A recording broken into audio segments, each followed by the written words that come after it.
Good evening, ladies and gentlemen. Tonight I'm going to be presenting some information on diabetes, and I'm doing so because it's a growing health concern in Australia and around the world at the moment. Now, I'm sure that most of you have heard about diabetes at some point. You may know someone who's suffering from the condition, or you may be suffering from the condition yourself. So my goal today is to shed a bit of light on the different types of diabetes, to offer some suggestions that could reduce its impact, or help avoid or delay the onset. Okay, so first up, what is diabetes? So diabetes is a chronic disease that occurs when there is too much glucose in the blood because the body is not producing insulin or not using insulin properly. Now, insulin is a hormone that is needed for glucose to enter the cells and be converted into energy. So I suppose we should start with some very basic anatomy so that you can understand what's happening in the body when somebody has diabetes. It's not going to be too technical, just a pretty general overview so that you've got a better understanding of what it is that's going on. Okay, so that's just a quick diagram, which is basically, it's a diagram of what I'm going to be speaking about. Okay, so normally the pancreas makes enough insulin to keep the supply and the use of insulin in balance. Now, when there's enough insulin in the blood, the liver stops making glucose, and glucose gets transported from the blood and into the cells. Some of this is used immediately by the cells as energy, while some gets converted into glycogen and stored in the liver and the muscles to be used later. Now, glycogen is just glucose in its stored form. Now, the body can only store so much glycogen, so any excess glucose that doesn't get converted into glycogen is actually converted to triglycerides, and it's stored in adipose tissue, which is your fat tissue. Now, the body is continuously monitoring your blood glucose levels. As your blood glucose levels rise, the cells in the pancreas respond by secreting insulin into the blood. Glucose then passes into the cells, and the liver shuts down glucose production. Between meals, insulin also prevents the excessive release of glucose from the liver into the bloodstream. If blood glucose levels drop too low between meals, then the pancreatic cells release another hormone which is called glucagon, and this signals the liver to convert more glucose that is then sent to the blood. So when somebody has diabetes, there's a disruption in the glucose balancing system, either because too little insulin is being produced or because the cells of the body are not responding to glucose as they should be. So I guess there are really three main types of diabetes. You've got type 1 diabetes, type 2 diabetes, and gestational diabetes. So we'll start with type 1 diabetes, and this is a serious autoimmune condition that cannot be cured and it cannot be prevented. Now, in an autoimmune condition, the body is essentially attacking itself, and in this case, it's destroying the cells in the pancreas that produce insulin. Without insulin, the body is unable to turn glucose into energy. This means that the body is burning its own fat as a substitute, and this releases harmful substances into the bloodstream, and it can lead to something called ketoacidosis, which can be life-threatening. Type 1 diabetics are dependent on insulin injections every day, which is essentially doing the job of the pancreas. It also involves them getting their blood glucose levels tested regularly throughout the day. Now, type 1 diabetes can occur at any age, but it is more common under the age of 30, and there's also a really strong familial link. So if someone else in your family has type 1 diabetes, then you have an increased risk of developing it yourself. Moving on to type 2 diabetes now. And with this condition, the cells in the pancreas are still making insulin, but they're either not making enough or the insulin is not doing what it's supposed to do, and this actually leads to insulin resistance. Because of this, the pancreas produces more insulin to try and assist and correct the balance. But over time, all this is doing is actually wearing the cells in the pancreas out. Now, this is all happening over an extended period of time. So by the time most people realize that they actually have diabetes, they've already lost a large majority of their insulin-producing cells, sometimes up to about 60%. So your risk factors for developing diabetes include cardiovascular disease or a family history of cardiovascular disease, elevated triglycerides, low HDL or both, so that's talking about your cholesterol, a family history of diabetes, hypertension, which is your high blood pressure, obesity, and a sedentary lifestyle, which basically means you're just not active, you're not moving around. Now, there are some common symptoms that exist for type 1 and type 2 diabetes. Some of these are excessive thirst, increased frequent urination, fatigue and lethargy, wounds that take a really long time to heal, headaches, unexplained weight loss, and blurred vision. Moving on to gestational diabetes now, and this occurs during pregnancy, and then usually it goes away after the baby has been born. For the most part, it doesn't cause any problems, but there are some cases where both the mother and the child can go on to develop type 2 diabetes down the track. The exact cause of gestational diabetes is not known, but it is thought to be related to the extra stress on the body from the pregnancy, which leads to high blood glucose.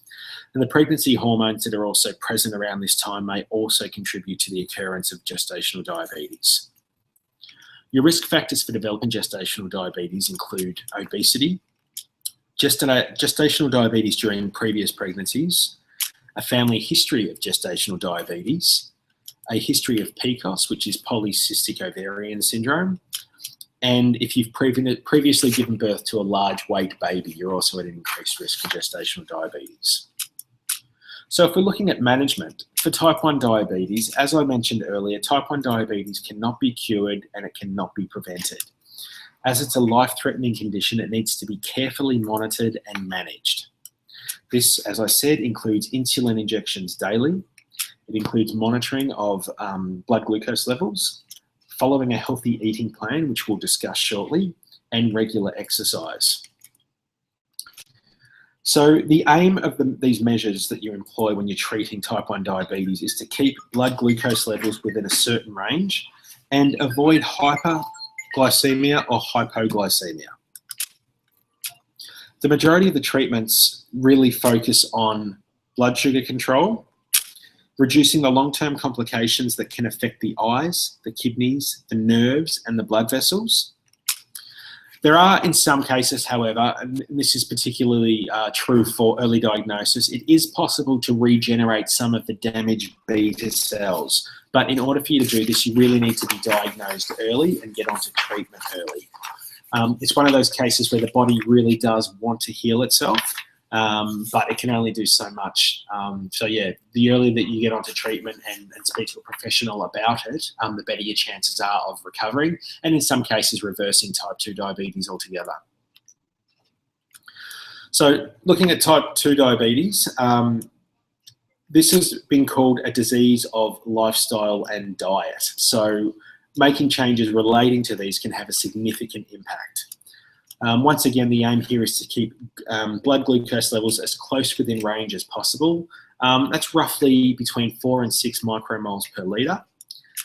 Now, eating a well-balanced diet helps to manage blood glucose levels and to maintain a healthy body weight. Exercising regularly helps insulin work more effectively. So the treatment of type 2 diabetes should really focus on enhancing blood sugar metabolism, reducing blood sugar levels, improving sensitivity to insulin, reducing long-term complications, and if it's indicated, weight loss and lifestyle modifications, as there can be beta cell defects that result in inadequate secretion of insulin, and then once again, insulin resistance. So the management of gestational diabetes, this is focused on regular monitoring of blood glucose levels, a healthy eating plan, physical activity on a regular basis, and working closely with your specialist. So these people are professionals who deal with gestational diabetes on a regular basis. So it's really important that they are aware of everything going on with you during your pregnancy and that you take their advice seriously. This is obviously going to be for your health and for the benefit of your baby's health. Now, some women will unfortunately need insulin injections for the duration of their pregnancy, and that happens if the case is very severe, but the evidence out there shows that this is not actually detrimental to the baby, and a lot of the time this can actually stop once the baby has been born. So if we move on to dietary interventions now, something that you may have heard of is the glycemic index, or GI. You may have heard people refer to a low GI or a high GI food. Basically, the glycemic index is a way of ranking carbohydrate-containing foods according to their effect on blood glucose. So foods are given a number between 0 and 100 according to how fast their carbohydrate is converted to glucose and enters the bloodstream. Obviously, the lower the number, the slower the rise in glucose. Carbohydrates that break down quickly during digestion have high GIs, and these cause a large, rapid increase in blood glucose that is not sustained over time. Carbohydrates that break down slowly during digestion have low GIs, and these produce gradual, sustained increases in blood sugar. And this is really the most desirable way that we should be eating. And it's demonstrated health benefits, not in only diabetes, where of course it is beneficial, but just in general overall health. A low GI diet has been shown to have numerous health benefits. So if we're comparing the glycemic index of foods, foods can be divided into three main groups to provide a quick indication of food's effect on blood glucose. So if a food has a GI of 55 or less, it's referred to as a low GI food. Foods with a GI of between 56 and 69 are called moderate GI foods. And foods that have a GI of 70 or above are called high GI foods. Now, there are a number of factors that can actually affect the GI of a food, and some of these include the degree of processing or cooking, the type of fibre or the type of starch that's present, how ripe the food is when it's consumed, the amount of fat that's present, and finally, the combination of foods that are actually eaten together. The benefits of a low GI diet are that it can control fluctuations in blood glucose, and this is obviously extremely beneficial for diabetics. It may delay hunger and control the appetite in order to assist with weight loss. It may reduce the risk of obesity, and it may improve sensitivity to insulin. So here's just a quick glycemic index chart showing some foods and how they would rate on the GI scale. So remember, keeping in mind that the higher number means that it's going to cause quite a large spike in your blood sugar, whereas a lower GI food is going to be more of a sustained release and keep you more balanced. So now the glycemic load, or the GL. Some of you may have heard of this as well. And a lot of people get the GI and the GL confused, and they're very similar, so it's an easy thing to do. But the thing is, we can't always rely on the GI of a food to determine if it's a good choice or not. Some foods can have a high GI, but they actually contain very little carbohydrates, so their effect on blood glucose level is quite minimal. So for this reason, we use the glycemic load, or the GL, and this actually measures how much carbohydrate is present in a particular serving of food. Now, foods can be divided into three main groups to provide a quick indication of a food's carbohydrate content. Foods with a GL of 10 or less are low GL foods. Foods with a GL of between 11 and 19 are called moderate GL foods, and the foods that contain a GL of 20 or over are called your high GL foods. Now, when evaluating foods, it's important to consider both the GI and the GL of a food. So a food with a high GI and a high GL is probably not going to be the best choice for you. However, a food that has a high glycemic index but a low glycemic load may still be a good choice. For example, a carrot would fall into that category. And this is especially important when other nutritional considerations such as the fat or the kilojoule content, etc., are taken into account. So I guess to summarise, while the GI is a measure of quality, the GL, or the glycemic load, is a measure of quantity. So if we're looking at dietary inclusion and exclusions to help improve the symptoms of diabetes.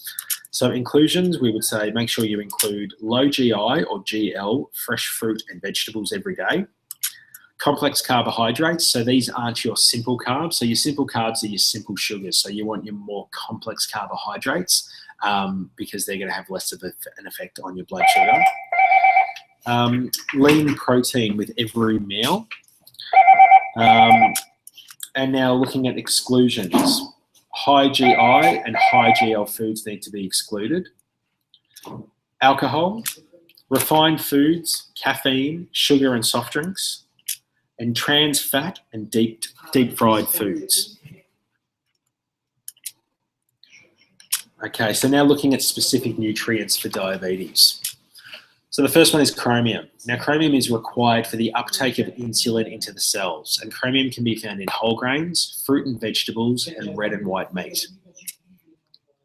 Magnesium. Now, a magnesium deficiency is associated with poor glycemic control, so it's really important to make sure that your magnesium levels are optimal.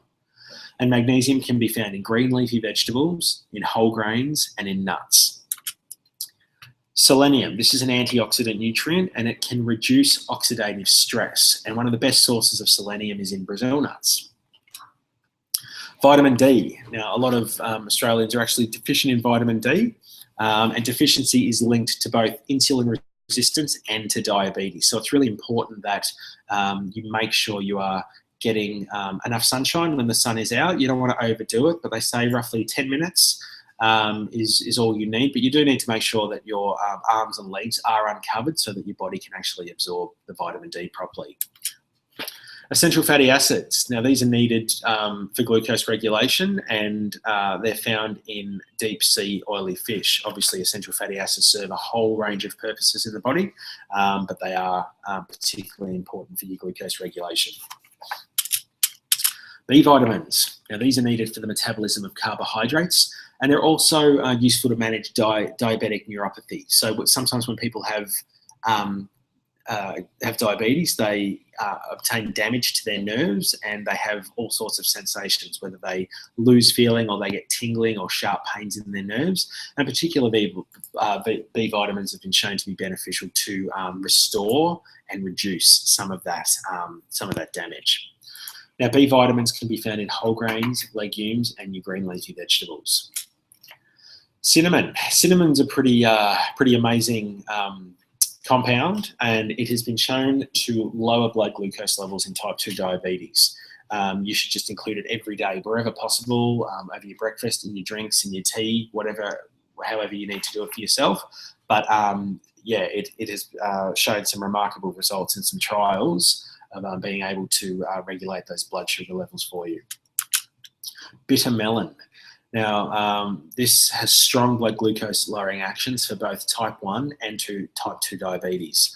The problem with bitter melon is that it has a very strong bitter taste. It is called bitter lemon, so you'd expect that it does. The best bet if you want to use it is to find a recipe that incorporates it into the actual recipe. So a lot of Asian recipes call for bitter melon, and it is just a kind of superfood when it comes to treating diabetes. Onion and garlic as well, just simple kitchen staples. These both contain compounds that are able to lower blood glucose levels. So incorporate them into the diet daily. However you can, get them into breakfast, into lunch, into dinners, but yeah, make sure that you're having them every day to help with the symptoms of diabetes and controlling blood glucose levels. So just to summarise what we've gone over today, if you've got symptoms and or any risk factors for diabetes, it's really important to seek medical attention to have it investigated. Remember that the earlier that you get diagnosed, the earlier you can start treatment and potentially reverse damage that's already occurred. As I've just said, the sooner you begin, the more chance you have of reversing damage. Type 1 diabetes is a serious and a life-threatening condition, so medications should never just suddenly be stopped. You need to speak to your healthcare professional if you're having any concerns with medication, if it's making you feel unwell, etc. But it can actually lead to some really serious consequences if you just decide to stop taking your medication. From a dietary point of view, a low GI or GL eating plan is not only beneficial for the treatment and prevention of diabetes, but it's also been shown to have many other positive health effects. And as I do like to stress constantly, before taking any supplements, extra levels of nutrients should come from food sources, unless you are advised by a healthcare professional. So if you are looking at taking some supplements to boost some of your levels and to include some of the vitamins that I've mentioned today, make sure you're actually doing it under medical supervision and not just self-prescribing, because that can become quite dangerous. And that brings us to the end of today's discussion on diabetes. I hope it's been beneficial for you, and I will be back next time with some more health information for you. Thanks very much.